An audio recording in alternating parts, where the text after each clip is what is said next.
Hey everyone, so I just wanted to make somewhat of a quick video sharing my thoughts on Final Fantasy VII Rebirth, especially how this is a game that I wanted to cover the past few years. I've been talking about it to this channel for the longest time already, especially how I was in love with part 1.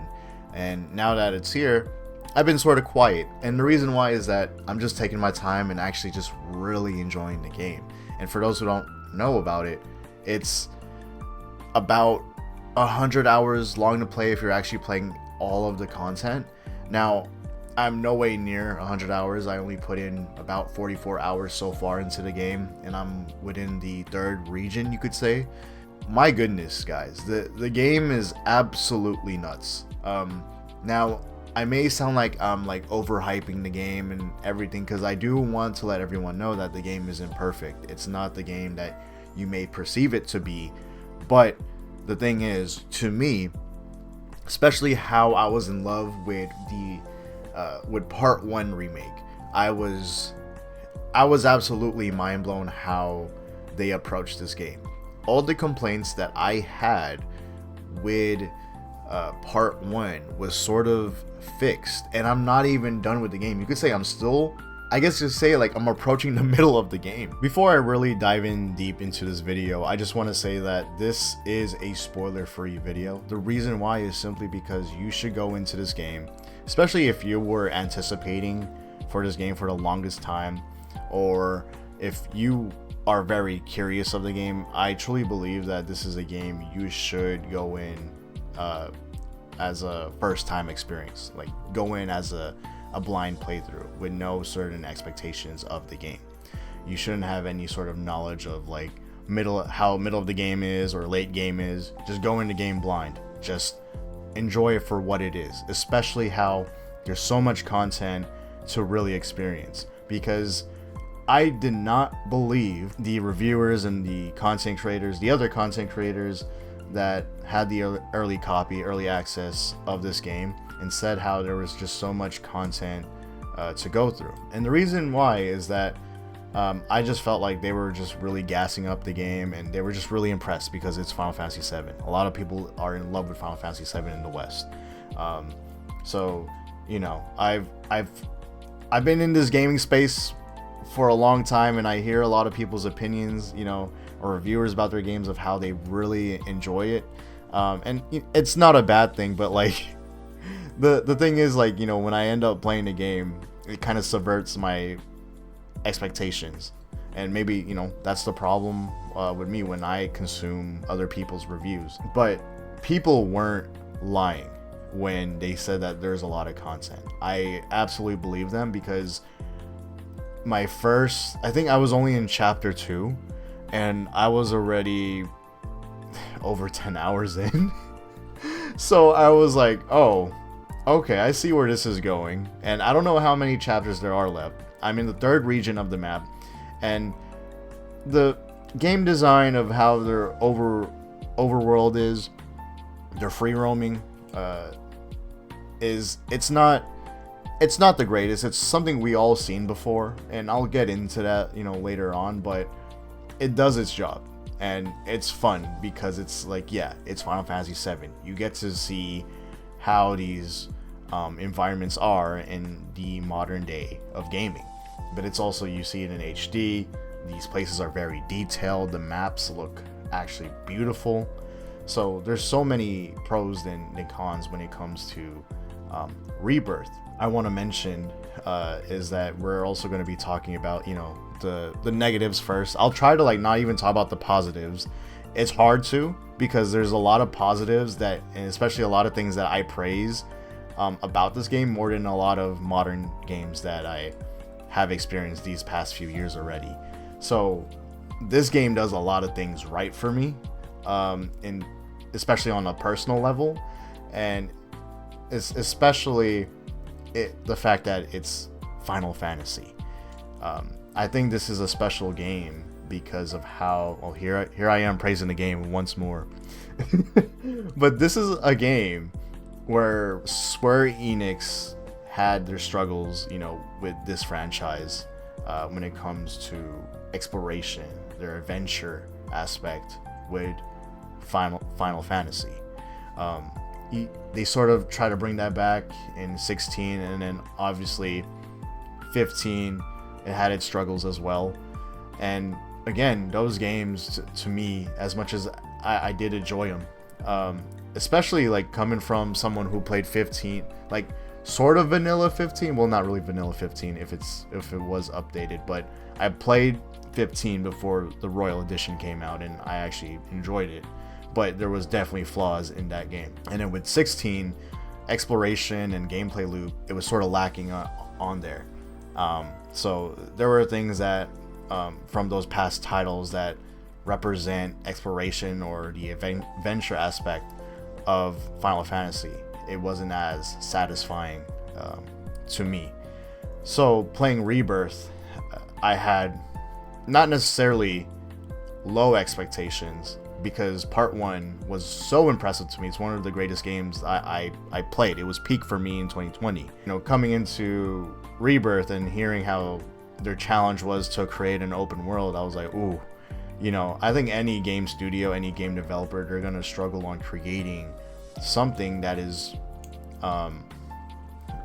open world. It's hard to create or design those type of games, because you have to consider so many things. But when Hamaguchi-san was saying, the director of Rebirth was saying that his inspirations when creating this game come from FF15, and there's also a lot of stuff I did like from FF15. His inspirations when creating a game were like coming from FF15 and The Witcher 3. And for those who don't follow my critiques, especially when it comes to story-based games, or games that have some sort of adventure aspect to them, I always bring up The Witcher 3. The reason why is that The Witcher 3, CDPR has brought this standard to me ever since I played that game during 2020 as well. Before the Part 1 remake came out, they have this standard of having such variables in everyone's playthrough. And that's what makes their games very RPG-ish, but also very unique, since everyone has their own personalized playthrough based off the decisions they make or the actions, you name them. And I think the Witcher games are the only AAA games that do RPG games right. The Witcher games are the standard for what developers, I believe, or studios should strive for.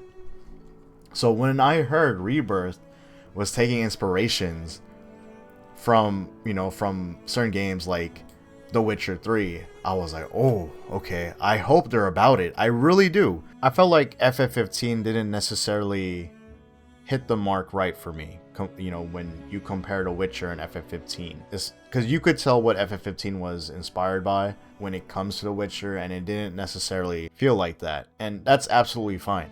It's just that like their twist on it, or like the way they did it, I think it was very simple. I don't know how the Royal Edition would necessarily be like. Neither do I know how the changes are. It has been such a long time since I've last played FF15. Definitely for sure. Let's just fast forward now. Rebirth does it right. It does. It's not like, again, I don't think it's not like The Witcher. I don't think they're on the exact same levels as The Witcher. But Final Fantasy Rebirth has its own flavor to it, of their own approach. I'll accept that over anything than them not attempting to do so. Damn, I want to talk about the negatives. Trust me, I do. But like, the game has been so impressive to me that, here I am just ranting about it. I think the flaws, just like even in The Witcher, is that the open world of the game, it's the traversal, it feels there's a lot of like jank to it. There's a lot of, even the lighting, the exposure of light, and the audio mixing. You could tell that the game needs some polishing, especially how this was a game. See, I'm about to praise the game again. This game was made within 4 years. This is why it gets sort of a pass, because it's impressive to make a game of this size within 4 years. Modern gaming, it is incredibly hard to create modern games in this day and age. Especially like the normal dev cycle would take half a decade at least. at least. That's a normal dev cycle. 4 years, that, like, especially for this game, you would think the game is rushed. But after playing the game, if you could pass through like the little jank it has and the little weird stuff in the game, this is gonna be an enjoyable experience. And you definitely see where a lot of the budget or a lot of work is at, which is, like, from my perspective so far, is like in the very important parts of the game, of like what they really want to show you.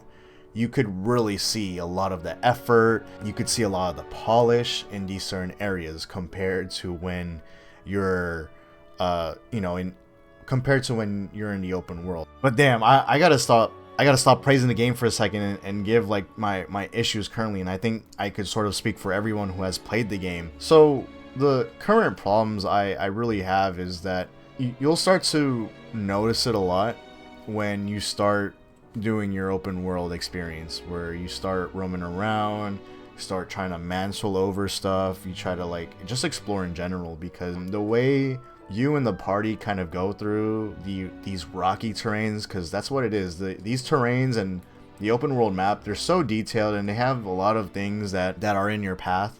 So they gave you the option to sometimes, not everything, where you're able to climb over or mantle or certain parkour stuff on these terrains, you could say. And there's also a lot of verticality to the map, so you're gonna be doing some certain climbing. I feel like I'm really mixed on it, because I wouldn't say like it's not appropriate to do so, because I feel like, you know, if you're doing an open world game, yeah, it is sort of appropriate, especially if the game is focused about exploration. But the thing is, there's a lot of times where you try to like go over things and, you know, the camera starts to freak out, or like you see the players, or I mean you see the characters kind of just be teleporting where they need to be if they go over something. A lot of things don't seem right, or you feel like the game is about to crash, or like the game is about to be buggy somehow. But no, the game is fine right after you. Like, I'm gonna knock on wood on this, I haven't dealt with a bug yet or a crash, so everything has been, well, not necessarily a bug, I probably didn't catch it, but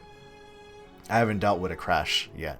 So far it has been good to me. Also, another thing with the game is audio mixing. There's a lot of music in the game, and I love the music. I love, because they have different iterations of like what you heard from part 1, and they also included new music as well. So there's just a lot of music in general, which I love, because Final Fantasy, to me, their music is always amazing. Doesn't matter what game, they always make great music, and they know how to fit it within the environment.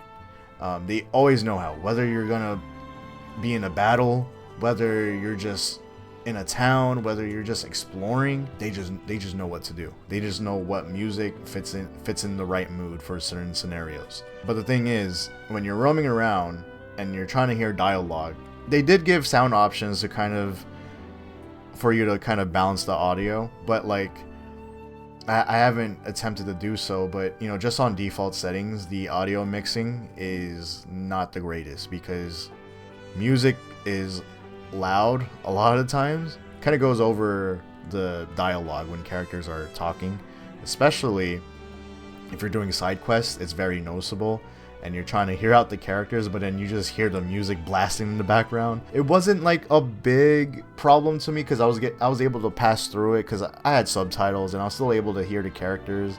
But it may bother some people. I could see it bothering some people, especially if they're trying to be invested into these certain stories. Another thing that I think this is actually an actual problem of the game is the camera and the lock-on camera, and how it operates during combat.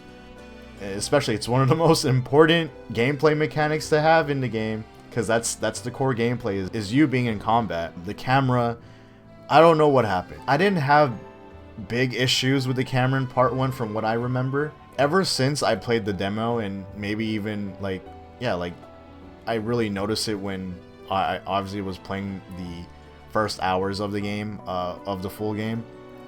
The camera, man, I don't know, it's just all over the place now. You're trying to focus yourself on this enemy, then all of a sudden the camera just wants to show it on a certain angle, or it doesn't bother focusing on the enemy on a certain angle that you want it to be. And I was surprised to on that, because like, as someone who follows a lot of Square Enix action games, like, which is like Kingdom Hearts has never a problem with that. I've always relied on their lock-on camera, and also like them with the soft lock, which is their auto lock-on system in the game. Kingdom Hearts never really brought me a problem with that. Is it the best that I've experienced? Probably not, but it's functional. It works. I never really complained about it. And same with part 1. I never really complained about the camera, but I thought it could have been better. I would still prefer how Kingdom Hearts does it. But here, Rebirth, I feel like there was some sort of, I don't know, something happened, and I felt like they took a step backwards with how the camera operated. Especially like, what's weird with the soft lock is that even though the enemies, let's say there's 2 enemies on the field, and one enemy is across from each other, right? One is on like the other side of the arena or battle map, you could say, and then the other is on the opposite end. I'm fighting the one on the left. I don't even bother to, lock on, because I was like, okay, yeah, the auto lock on shouldn't bother focusing on the other enemy, since it's literally at the opposite end of where we're at. But no, it still bothers to lock on to the enemy, even if the enemy is so far apart from it. It really becomes an issue, especially how there's so many mob fights you're gonna go through, and sometimes the camera would throw my gameplay experiences or my boss battles because of how it acted, and I don't know what happened, so hopefully in the future they polish it up somehow.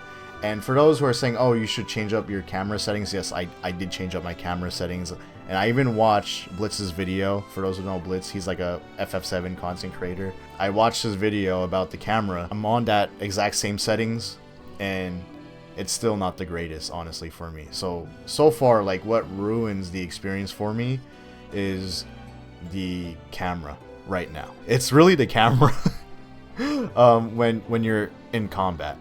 But, outside of combat, it's functional. It works. Another thing that it kind of bothers me a bit is the light exposure of how, like, the lighting is during the daytime. You see it a lot more so in the daytime than any other time of day, because there's different time of days, or there's different times in the game where you experience a whole daylight, and then there's evening, and then there's the nighttime. Lighting is really good for me personally during the evening, or when it's during the nighttime, or whenever they're in a dark area in general. They know how to do lighting properly within those areas or that time of day.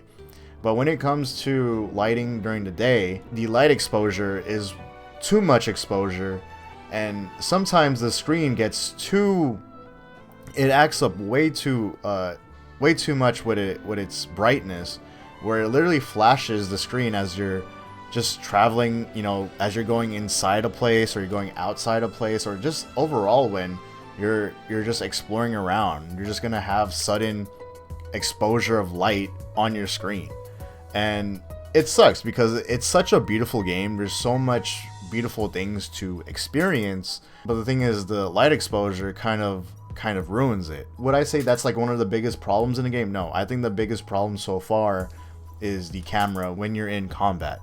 So that's really the issues I have, and that's it. That's really it. As I was editing this video, I realized that I forgot to bring up the whole discussion with the whole graphics mode versus performance mode, because it has been one of the important discussions within the gaming community about this game, since performance mode is not crystal clear to people, and graphics mode, it just runs on 30 FPS, but then the fidelity and the resolution are absolutely better. It is amazing that graphics mode it's working.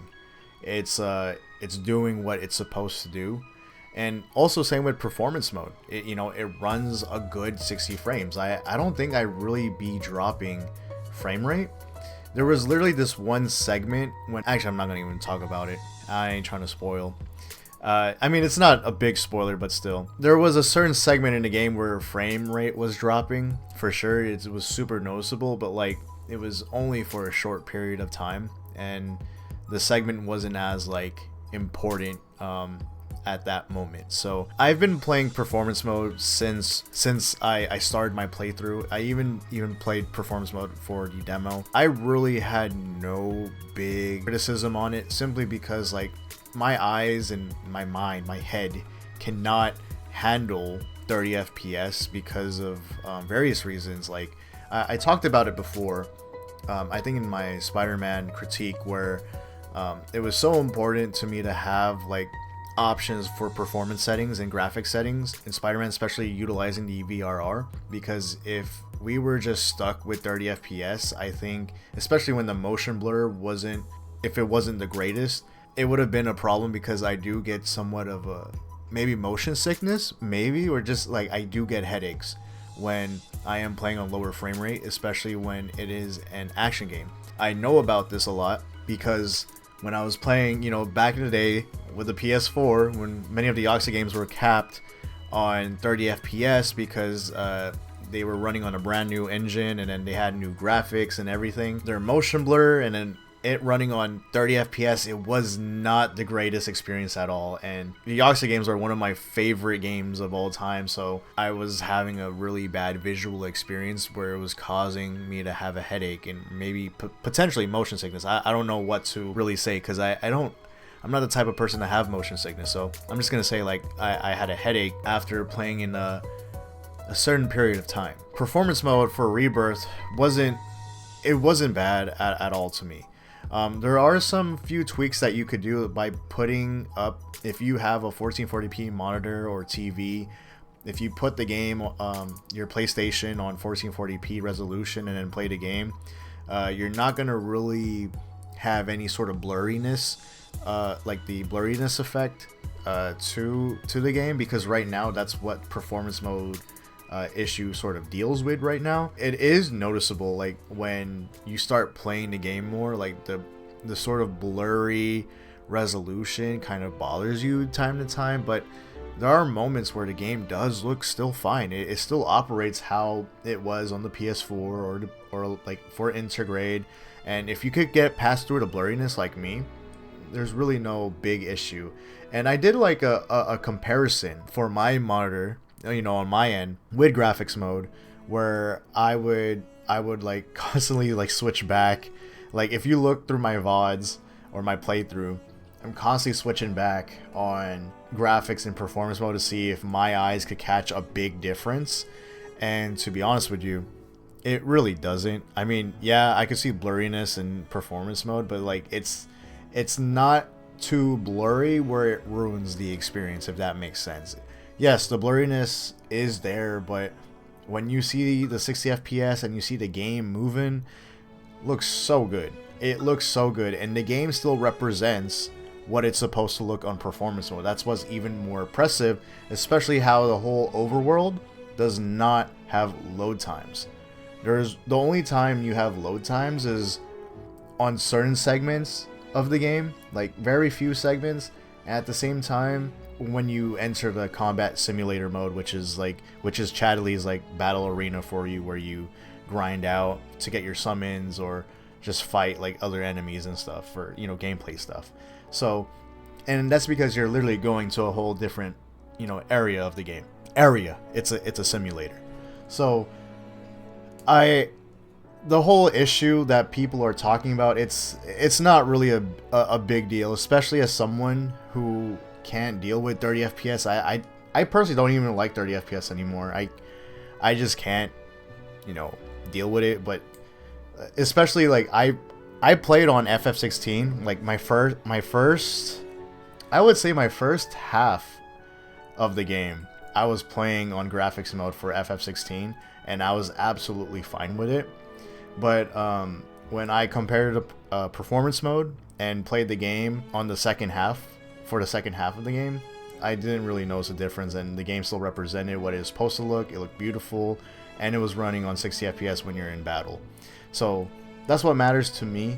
but it could be completely different for you, and it's unfortunate that the game does not utilize VRR. I think that's the most important thing that I wanted to talk about, especially like we just had a game like Spider-Man that, and also God of War, that utilized the VRR. Like you could customize your graphics presets to your liking. There were so many settings and options for your graphics, to the point where it did felt like you were changing up settings as if you were playing a PC game. And I was hoping Final Fantasy would utilize the VRR options so that people could play this game on its full potential, like with its graphics, and at the same time have good stable frame rate for, you know, with higher graphics. I wouldn't mind playing the game on 40 FPS, or if we utilize VRR, maybe even using a stable 50 FPS, if that's even possible. I don't even know like if that would be convenient, but like a 40 FPS preset, like how they did with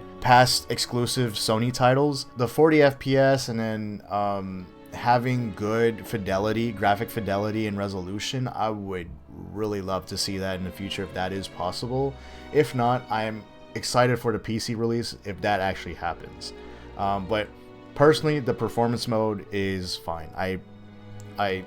I don't really see a big issue, other than, yeah, it's slightly blurry, but if you get past that, it's so good. The game looks so nice to like play, especially like the game is combat heavy still, you know, even though you're exploring everywhere and stuff, the game, its core gameplay is its combat. So when the combat's running on 60 and it's stable on 60, it's so nice. It's so nice. But yeah, I did a lot of comparisons and I thought about it, like what should I play on with graphics or performance. I was like, I can't really tell the difference other than the frame rate. So I was like, let me just play on performance. Yeah, like, and again, there's no blurriness on graphics mode, but when you pass up on the blurriness, smooth sailing from there, honestly.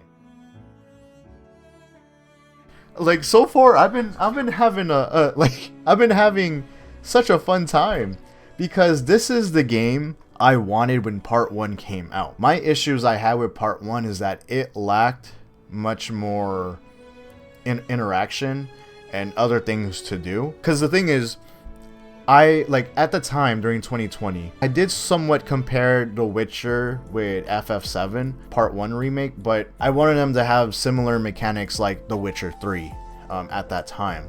But I really compared it with the Yakuza series, because the Yakuza series, or Ryugaku Toku, which is Like a Dragon now here in the West, they really do their open world games. They're quote unquote open world games. They're not really open world. I guess you could say they're semi open world games. They do it right. And I wanted to see the way the format was. You could easily see them doing that for Final Fantasy Remake Part 1. Final Fantasy 7 Remake Part 1, my bad. I really wanted to see a lot of stuff of what Yakuza does for the Part 1 remake, because like there's so many things that you could experience in the Yakuza games, like the mini games, the interactions you could have with your other people, the crazy side quests, and just much more gameplay loop you could have, and other fun activities you could do around the place that is given to you, and you know, in these games. And I felt like the remake could have easily done that, but I felt like they were so focused on telling their story and also certain things for combat. There were certain things that, you know, in Part 1 remake where they did give you some downtime and they made you interact with certain things, especially like during Wall Market. I felt like that really made me feel like, damn, like I kind of want more of this, you know. And I wanted more interactions with your party members as well. Have like these relationships, these certain relationships with them, and have these certain dialogue scenarios with them. Because they did give you, like, there was somewhat decision making in the Part 1 remake, and also like there was alternate paths that you could have as well, similar to how The Witcher does it, where based off the decisions that you have done throughout Wall Market, I think there was a Chocobo Sam path, and then there was a Madame M path, and I didn't know about that in my first playthrough when I initially played it, because I thought the game was like more so linear, but it was sort of open, a little bit open-ended, where you could have alternative paths, whether you're under Chocobo Bill or Madame M. I think I found that out because it was part of the trophies, because you had to do both paths somehow. I thought that was cool, and I just craved more for it. I just wanted much more. I wanted to have that somewhat of that Witcher experience, because with The Witcher they do all those things where you spend time with, you know, with other characters in the game. You're able to do like different interactions, different activities, and the decisions that you have done, the way that you speak towards others affect your playthrough. So yeah, I wanted to see a lot of that for part 1, and I think that's what sort of, you know, made me push that part 2 should somewhat focus on that. I think I'm in a good point in the game where I could say like, yeah, I think they actually really did that well.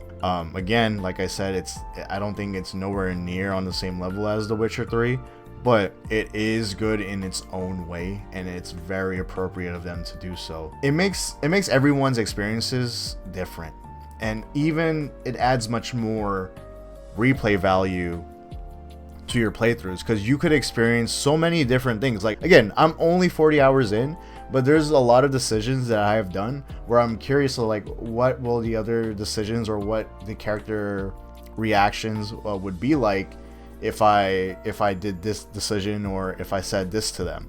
So I'm looking forward to that on a second playthrough or even a third playthrough. I'm just really curious. And not only that, the game has a lot of like gameplay loop overall. Like, I'm surprised how they designed their open world. Now, it's very simple. Like, you could say, like, a lot of people kind of meme this, but it's you know, the map design is very Ubisoft like. And you know what? That's fine. That's honestly fine, because the thing is, it's a sense of gameplay loop that you could do. You could grind out the game for Final Fantasy, and you could earn all these rewards. There's much more meaningful quest and exploration, and you'll get something out of it. And that's what made me addicted to the first like few days of the game, because I couldn't drop the game, guys. I had a hard time literally trying to stop myself from playing the game. My VODs in the first few streams, they're normally like over 7 hours long, and I had to stop myself from playing. I could have honestly played more, but I had to go to sleep. You know, I'm trying to stop myself so I could sleep.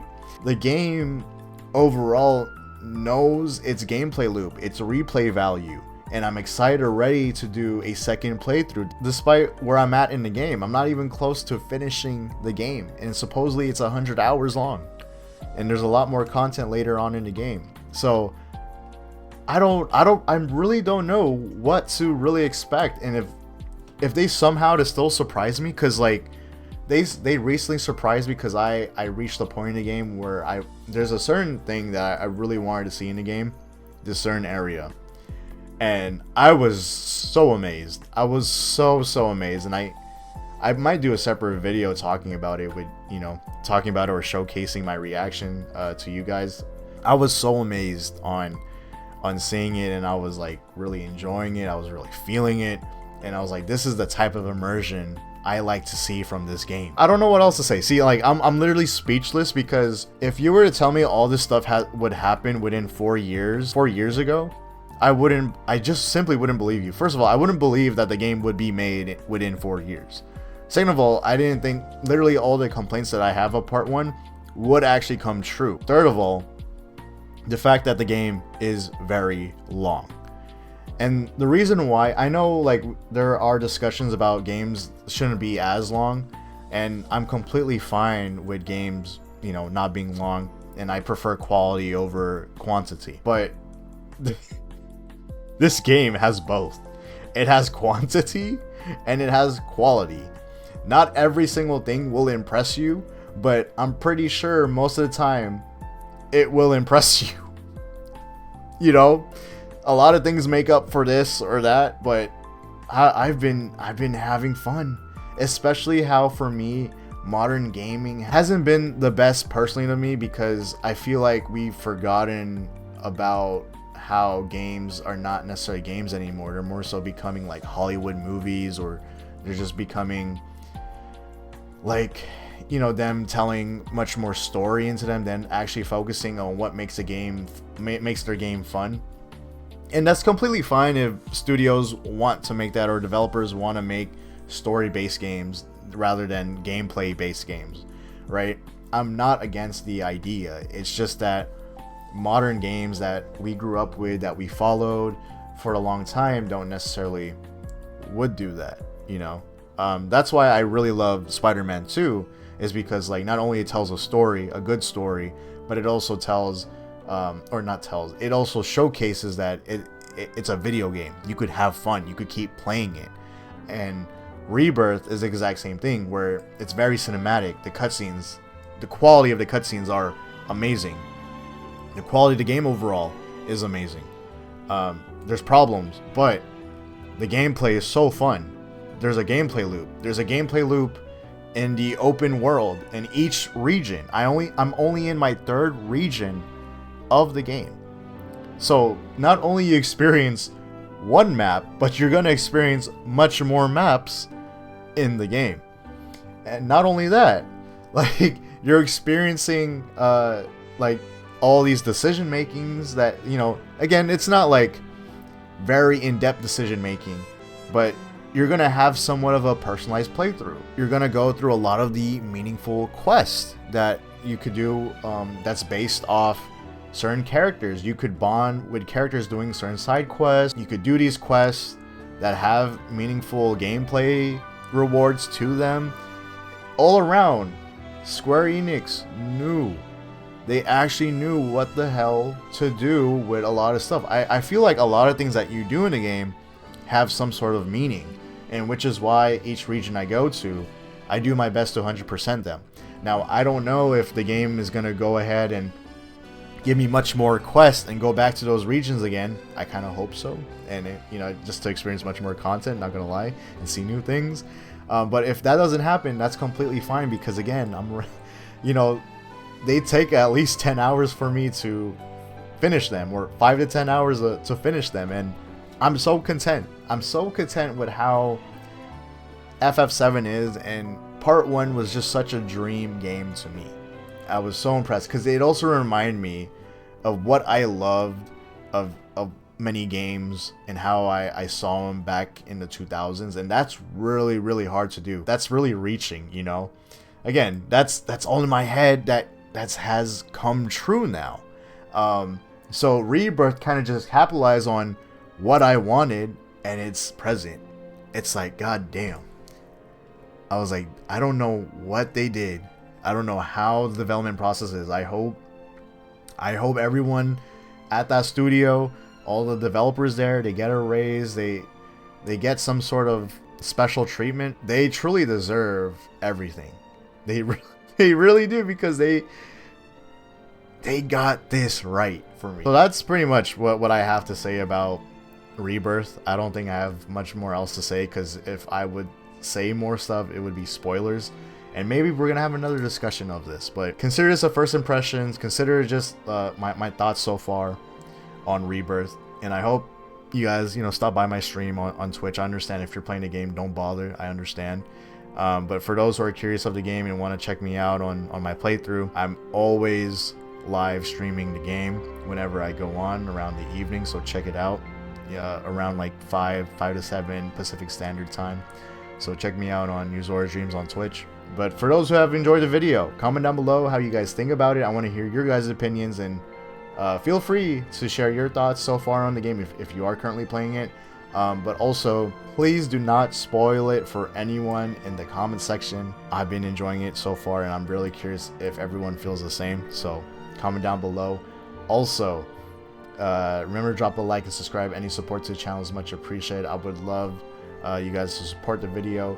Especially, we're going to be talking much more of it, and thank you for the support the past few videos. So thank you so much, guys. I really do appreciate a lot, and I gotta continue my FF7 Rebirth eventually, my playthrough eventually. Alright, y'all, peace, have a good one.